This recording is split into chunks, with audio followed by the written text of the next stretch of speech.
do livro Libertação, pelo espírito André Luiz, Francisco Cândido Xavier. Capítulo 5. Operações seletivas. Transcorridas longas horas em compartimento escuro, aproveitadas em meditações e preces, sem entendimentos verbais, fomos conduzidos, na noite imediata, a um edifício de grandes e curiosas proporções. O esquisito palácio guardava a forma de enorme hexágono, alongando-se para cima em torres pardacentas, e reunia muitos salões consagrados a estranhos serviços. Iluminado, externa e interiormente, pela claridade de volumosos tocheiros, apresentava o aspecto desagradável de uma casa incendiada. Sob a custódia de 4 guardas da residência de Gregório, que nos comunicaram a necessidade de exame antes de qualquer contato direto com o aludido sacerdote, penetramos o recinto de largas dimensões, no qual se consagravam algumas dezenas de entidades em deploráveis condições. Moços e velhos, homens e mulheres, aí se misturavam em relativo silêncio. Alguns gemiam e choravam. Reparei que a multidão se constituía, em sua quase totalidade, de almas doentes. Muitos padeciam desequilíbrios mentais visíveis. Observei-lhes, impressionado, o aspecto enfermiço. O perispírito de todos os que aí se enclausuravam, pacientes e espectadores, mostrava a mesma opacidade do corpo físico. Os estigmas da velhice, da moléstia e do desencanto que perseguem a experiência humana ali triunfavam perfeitos. O medo controlava os mais desesperados, porque o silêncio caía, abafante, embora a inquietação que transparecia de todos os rostos. Alguns servidores da casa, em trajes característicos, separavam, por grupos vários, as pessoas desencarnadas que entrariam, naquele momento, em seleção para julgamento oportuno. Discretamente, o instrutor elucidou-nos. Presenciamos uma cerimônia semanal dos juízes implacáveis que vivem sediados aqui. A operação seletiva realiza-se com base nas irradiações de cada um. Os guardas que vemos em trabalho de escolha, compondo grupos diversos, são técnicos especializados na identificação de males numerosos através das cores que caracterizam o halo dos espíritos ignorantes, perversos e desequilibrados. A divisão para facilitar o serviço judiciário é, por isto mesmo, das mais completas. A esta altura, o pessoal de Gregório nos dera tréguas, afastando-se de nós de algum modo, não obstante vigiar-nos das galerias repletas de gente. Respeitado o nosso trio pelos selecionadores que não nos alteraram a união, situávamo-nos agora no campo das vítimas. Atento à explicação ouvida, indaguei curioso. Todas estas entidades vieram constrangidas, conforme sucedeu conosco? Há espíritos satânicos, recordando as alegorias religiosas da crosta, disputando as almas no leito de morte? O orientador obtemperou muito calmo. Sim, André, cada mente vive na companhia que elege. Semelhante princípio prevalece para quem respira no corpo denso ou fora dele. É imperioso reconhecer, porém, que a maioria das almas asiladas neste sítio vieram ter aqui obedecendo a forças de atração. Incapazes de perceber a presença dos benfeitores espirituais que militam entre os homens encarnados em tarefas de renunciação e benevolência, em vista do baixo teor vibratório em que se precipitaram através de delitos reiterados, da ociosidade impenitente ou da deliberada cristalização no erro, não encontraram senão o manto de sombras em que se envolveram e, desvairadas, sozinhas, procuraram as criaturas desencarnadas que com elas se afinam, agregando-se naturalmente a este imenso cortiço, com toda a bagagem de paixões destruidoras que lhes marcam a estrada. Aportando aqui, sofrem, porém, a vigilância de inteligências poderosas e endurecidas que imperam ditatorialmente nestas regiões, onde os frutos amargos da maldade e da indiferença enchem o celeiro dos corações desprevenidos e maliciosos. Oh! Exclamei com voz sussurrante. Por que motivo confere o Senhor atribuições de julgadores a espíritos despóticos? Por que estará a justiça nesta cidade estranha em mãos de príncipes diabólicos? Gúbio estampou na fisionomia significativa expressão e ajuntou. Quem se atreveria a nomear um anjo de amor para exercer o papel de carrasco? Ao demais, como acontece na crosta planetária, cada posição além da morte é ocupada por aquele que a deseja e procura. Vagueei o olhar em derredor, confrangeu-se-me toda a alma.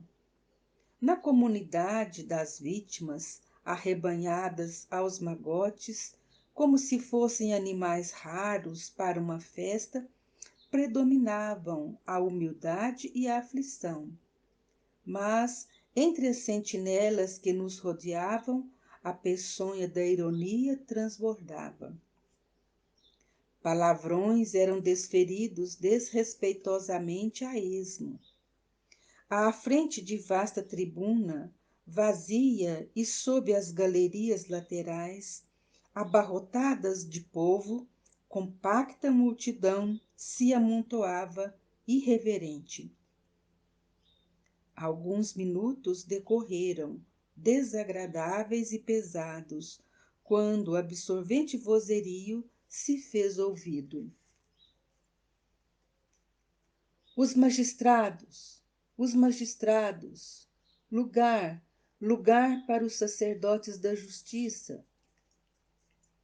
Procurei a paisagem exterior, curiosamente, tanto quanto me era possível, e vi que funcionários rigorosamente trajados à moda dos lictores da Roma antiga, carregando a simbólica machadinha, faces, ao ombro, avançavam ladeados por servidores que sossobravam grandes tochas a lhes clarearem o caminho. Penetraram o átrio em passos rítmicos e depois deles 7 andores sustentados por dignitários diversos daquela corte brutalizada traziam os juízes esquisitamente ataviados. Que solenidade religiosa era aquela? As poltronas suspensas eram em tudo idênticas à assédia gestatória das cerimônias papalinas. Varando agora o recinto, os lictores passaram o instrumento simbólico às mãos e alinharam-se corretos perante a tribuna espaçosa sobre a qual resplandecia alarmante facho de luz.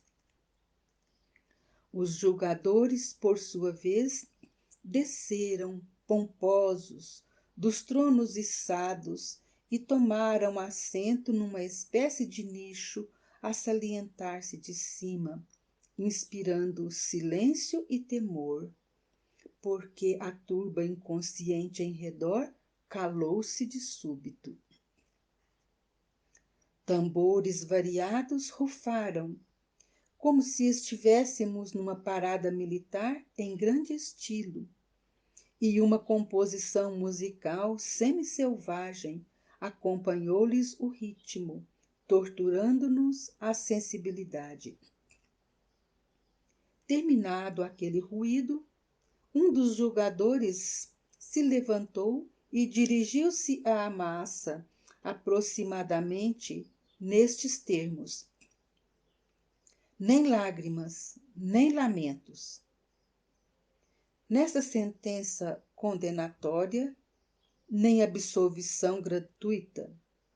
Esta casa não pune, nem recompensa. A morte é caminho para a justiça. Escusado qualquer recurso à compaixão entre criminosos. Não somos distribuidores de sofrimentos, e sim mordomos do governo do mundo.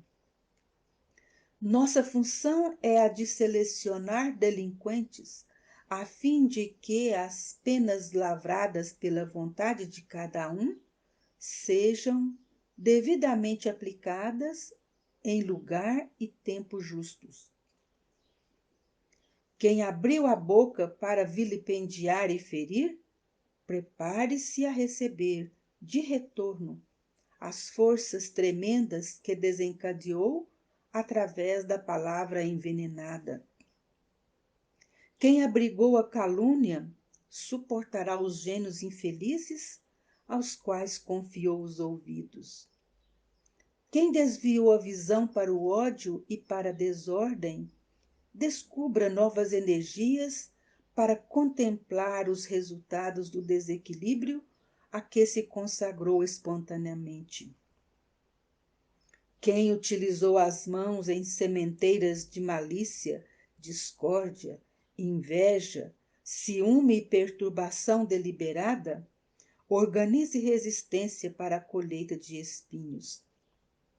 Quem centralizou os sentidos no abuso da faculdade sagradas, espere doravante necessidades enlouquecedoras, porque as paixões envilecentes mantidas pela alma no corpo físico, explodem aqui dolorosas e arrasadoras. A represa por longo tempo guarda micróbios e monstros, segregados à distância do curso tranquilo das águas. Todavia chega o momento em que a tempestade ou a decadência surpreendem a obra vigorosa de alvenaria, e as formas repelentes, libertadas, se espalham e crescem em toda a extensão da corrente.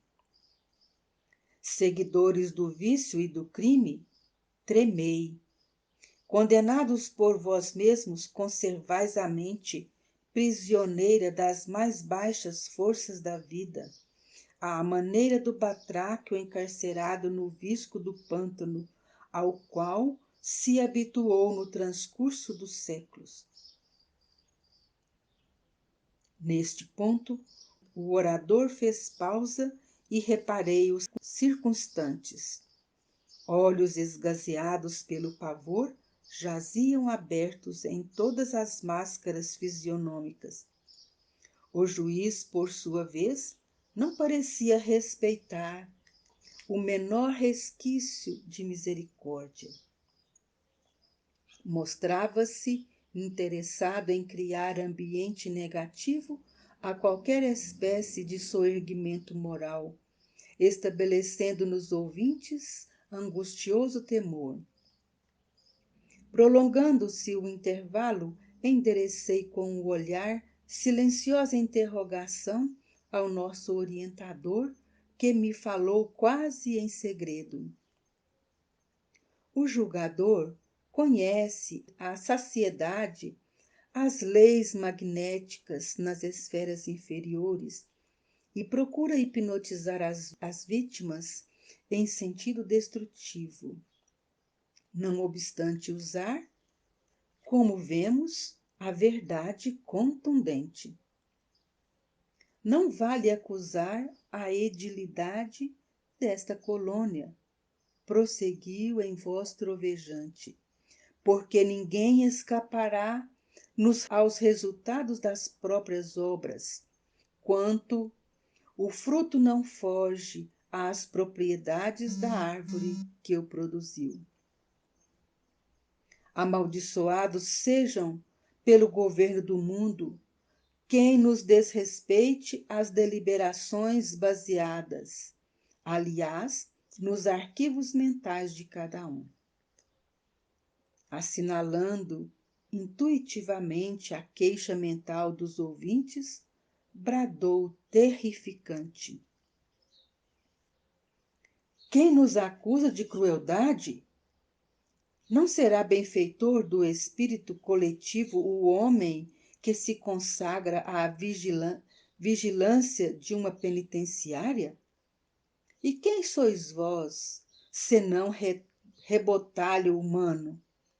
Não viestes até aqui conduzidos pelos próprios ídolos que adorastes? Nesse momento, convulsivo choro invadiu a muitos. Gritos atormentados, rogativas de compaixão se fizeram ouvir. Muitos se prosternaram de joelhos. Imensa dor generalizara-se. Gúbio trazia a destra sobre o peito, como se contivesse o coração, mas, vendo por minha vez aquele grande grupo de espíritos rebelados e humilhados, orgulhosos e vencidos, lastimando amargamente as oportunidades perdidas, recordei meus velhos caminhos de ilusão. E por que não dizer? Ajoelhei-me também, compungido, implorando piedade em silêncio. Exasperado, o julgador bradou colérico: perdão? Quando? Desculpaste sinceramente os companheiros da estrada? Onde está o juiz reto que possa exercer impune a misericórdia?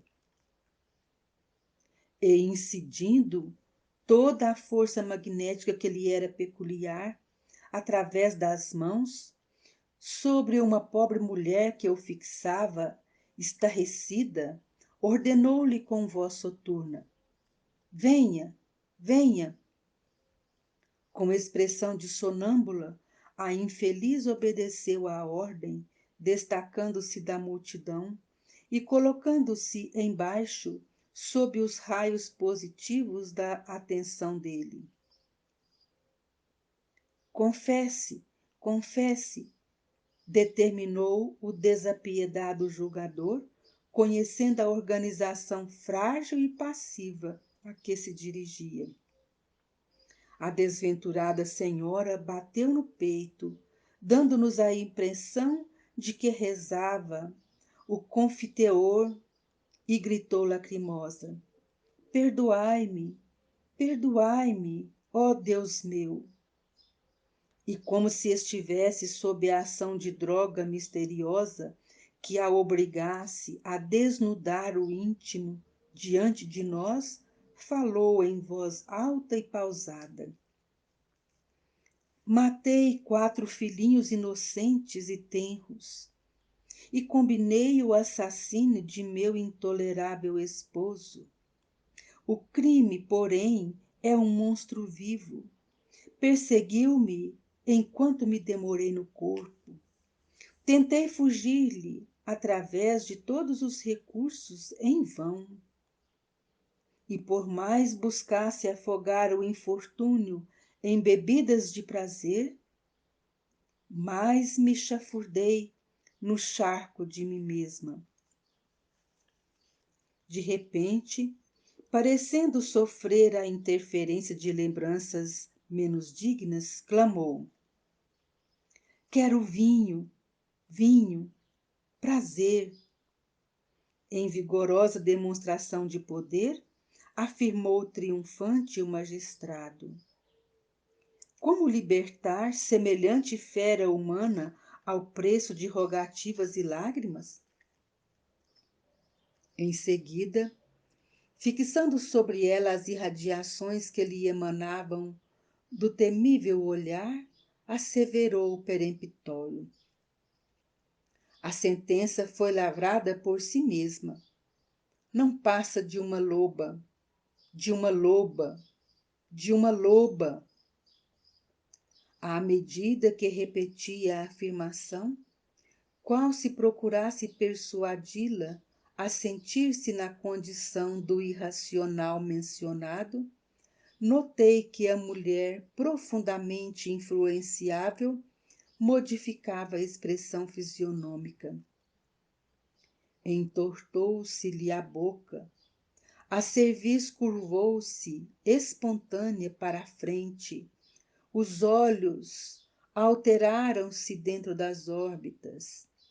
Simiesca expressão revestiu-lhe o rosto. Via-se patente, naquela exibição de poder, o efeito do hipnotismo sobre o corpo perispirítico. Em voz baixa, procurei recolher o ensinamento de Gúbio, que me esclareceu num cicio. O remorso é uma bênção, sem dúvida, por levar-nos à corrigenda, mas também é uma brecha através da qual o credor se insinua cobrando pagamento. A dureza coagula-nos a sensibilidade durante certo tempo. Todavia, sempre chega um minuto em que o remorso nos descerra a vida mental aos choques de retorno das nossas próprias emissões. E acentuando, de modo singular, a voz quase imperceptível acrescentou: temos aqui a gênese dos fenômenos de licantropia, inextricáveis, ainda para a investigação dos médicos encarnados. Lembras-te de Nabucodonosor, o rei poderoso a que se refere a Bíblia? Conta-nos o livro sagrado que ele viveu sentindo-se animal durante 7 anos. O hipnotismo é tão velho quanto o mundo e é recurso empregado pelos bons e pelos maus, tomando-se por base, acima de tudo, os elementos plásticos do perispírito.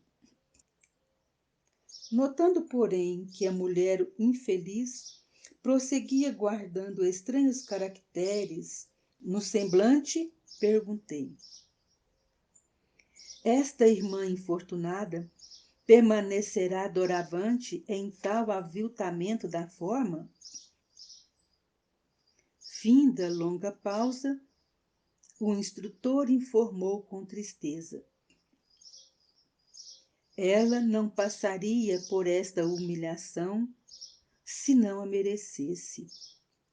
Além disso, se adaptou às energias positivas do juiz cruel, em cujas mãos veio a cair, pode também esforçar-se intimamente, renovar a vida mental para o bem supremo e afeiçoar-se à influenciação de benfeitores que nunca escasseiam na senda redentora. Tudo, André, em casos como este, se resume a problema de sintonia. Onde colocamos o pensamento, aí se nos desenvolverá a própria vida. O orientador não conseguiu continuar. Ao redor de nós, as lamentações se fizeram estridentes. Interjeições de espanto e dor eram proferidas sem rumo. O magistrado, que detinha a palavra, determinou silêncio e exprobrou asperamente a atitude dos queixosos. Logo após, notificou que os espíritos seletores se materializariam em breves minutos e que os interessados poderiam solicitar deles as explicações que desejassem. Concomitantemente, ergueu as mãos em mímica reverencial e, fazendo-nos sentir que presidia ao estranho cenáculo, fez uma invocação em voz alta, denunciando nos gestos a condição de respeitável e hierofante em grande solenidade. Terminada que foi a alocução, vasto lençol nebuloso, semelhante a uma nuvem móvel, apareceu na tribuna que se mantinha até então despovoada. E, pouco a pouco, diante de nossos olhos assombrados, 3 entidades tomaram forma perfeitamente humana, apresentando uma delas, a que no porte guardava maior autoridade hierárquica, pequeno instrumento cristalino nas mãos. Trajavam túnicas de curiosa e indefinível substância, em amarelo vivo, e revestiam-se de halo afogueado, não brilhante. Essa auréola, mais acentuadamente viva em volta da fronte, desferia radiações perturbadoras que recordavam a esbraseada expressão do ferro incandescente.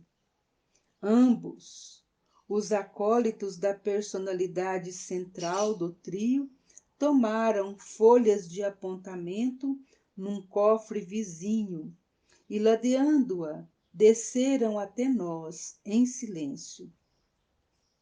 Inesperada quietação tomou a turba, dantes agitada.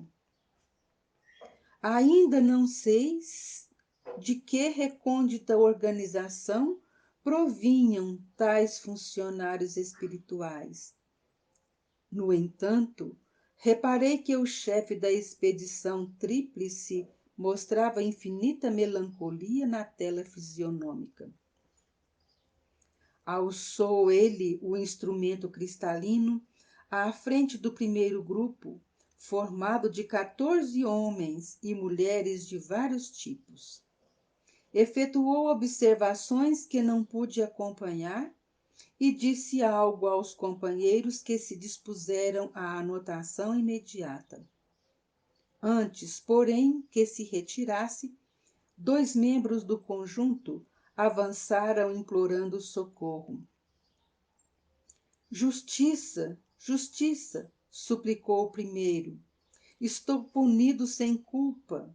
Fui homem de pensamento e de letras, entre as criaturas encarnadas. Por que deverei suportar a companhia dos avarentos? Fitando o seletor, angustiadamente reclamou. Se escolheis com equidade, livrai-me do labirinto em que me vejo. Não terminara, e o segundo interferiu, ajuntando. Magistrado venerável, por quem sois? Não pertenço à classe dos sovinas. Imantaram-me a seres sórdidos e desprezíveis. Minha vida transcorreu entre livros, não entre moedas. A ciência fascinou-me. Os estudos eram meu tema predileto. Pode, assim, o intelectual equiparar-se ao usurário? O dirigente da seleção mostrou reservada piedade no semblante calmo e elucidou firme. Clamais debalde, porque desagradável vibração de egoísmo cristalizante vos caracteriza a todos. Que fizestes do tesouro cultural recebido? Vosso tom vibratório demonstra avareza sarcástica. O homem que ajunta letras e livros, teorias e valores científicos, sem distribuí-los a benefício dos outros, é irmão infortunado daquele que amontoa moedas e apólices, títulos e objetos preciosos sem ajudar a ninguém. O mesmo prato lhe serve na balança da vida. Por amor de Deus, suplicou um dos circunstantes comovedoramente. Esta casa é de justiça em nome do governo do mundo. Afiançou o explicador sem alterar-se. E impassível, embora visivelmente amargurado, pôs-se em marcha. Auscultava uma formação de 8 pessoas. Todavia, enquanto se comunicava com os assessores acerca das observações recolhidas, um cavalheiro de faces macilentas salientou-se e exclamou, estadeando enorme fúria: que ocorre neste recinto misterioso? Estou entre caluniadores confessos. Quando desempenhei o papel de homem honrado, criei numerosa família, nunca traí as obrigações sociais, fui correto e digno, e não obstante aposentado desde cedo, cumpri todos os deveres que o mundo me assinalou. Com acento colérico, aduzia aflito: quem me acusa? Quem me acusa? O selecionador elucidou sereno: a condenação transparece de vós mesmo. Caluniastes vosso próprio corpo, inventando para ele impedimentos e enfermidades que só existiam em vossa imaginação, interessada na fuga ao trabalho benéfico e salvador. Debitastes aos órgãos robustos deficiências e moléstias deploráveis, tão somente no propósito de conquistardes repouso prematuro. Conseguistes quanto pretendíeis. Empenhastes amigos, subornastes consciências delituosas e obtivestes o descanso remunerado durante 40 anos de experiência terrestre, em que outra ação não desenvolvestes, senão dormir e conversar sem proveito.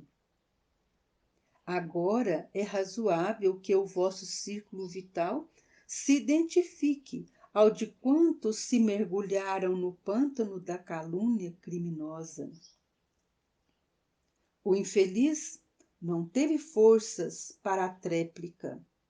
Submeteu-se em lágrimas à argumentação ouvida e retomou ao lugar que lhe competia. Alcançando o terceiro grupo, constituído de mulheres diversas, mal havia aplicado o singular instrumento ao campo vibratório que lhes dizia respeito, foi o mensageiro abordado por uma senhora pavorosamente desfigurada, que lhe lançou em rosto atrozes queixas. Por que tamanha humilhação? Inquiriu em pranto copioso. Fui dona de uma casa que me encheu de trabalho. Voltei para cá rodeada de especiais considerações, naturalmente devidas ao meu estado social, e arrebanharam-me entre mulheres sem pudor. Que autoridades são estas que impõem a mim, dama de nobre procedência, o convívio de meretrizes? Forte crise de soluços embargou-lhe a voz. O selecionador, no entanto, dentro de uma calma que mais se avizinhava da frieza, declarou sem robuços: estamos numa esfera onde o equívoco se faz mais difícil. Consultai a própria consciência. Teríeis sido realmente a padroeira de um lar respeitável como julgais? O teor vibratório assevera que as vossas energias santificantes de mulher, em maior parte, foram desprezadas. Vossos arquivos mentais se reportam a desregramentos emotivos em cuja extinção gastaríeis longo tempo. Ao que parece, o altar doméstico não foi bem o vosso lugar. A senhora gritou, gesticulou, protestou, mas os selecionadores prosseguiram na tarefa a que se impunham. Ao nosso lado, aplicou o instrumento em que se salientavam pequeninos espelhos e falou para os auxiliares, definindo-nos a posição. Entidades neutras. Fixou-nos com penetrante fulguração de olhar, como se nos surpreendesse, mudo, as intenções mais profundas, e passou adiante. Instado por mim, Gúbio esclareceu. Não fomos acusados. Ser-nos-á possível o engajamento no serviço desejado. Que aparelho vem a ser esse? Indagou Eloy, antecipando-me a curiosidade. O orientador não se fez rogado e elucidou. Trata-se de um captador de ondas mentais. A seleção individual exigiria longas horas. As autoridades que dominam nestas regiões preferem a apreciação em grupo, o que se faz possível pelas cores e vibrações do círculo vital que nos rodeia a cada um. Por que nos considerou neutros? Interroguei por minha vez. O instrumento não é suscetível de marcar a posição das mentes que já se transferiram para a nossa esfera. É recurso para a identificação de perispíritos desequilibrados e não atinge a zona superior. Mas, perguntei ainda, por que se fala nesta casa em nome do governo do mundo? O instrutor endereçou-me expressivo gesto e ajuntou. André, não te esqueças de que nos encontramos num plano de matéria algum tanto densa, e não nos círculos de gloriosa santidade. Não ouvides a palavra evolução, e recorda que os maiores crimes das civilizações terrestres foram cometidos em nome da divindade. Quanta vez no corpo físico notamos sentenças cruéis emitidas por espíritos ignorantes em nome de Deus? Pouco a pouco, a cerimônia terminou com a mesma imponência de culto externo em que se havia iniciado, e, sob a vigilância das sentinelas, tornamos ao ponto de origem guardando inesperadas meditações e profundos pensamentos.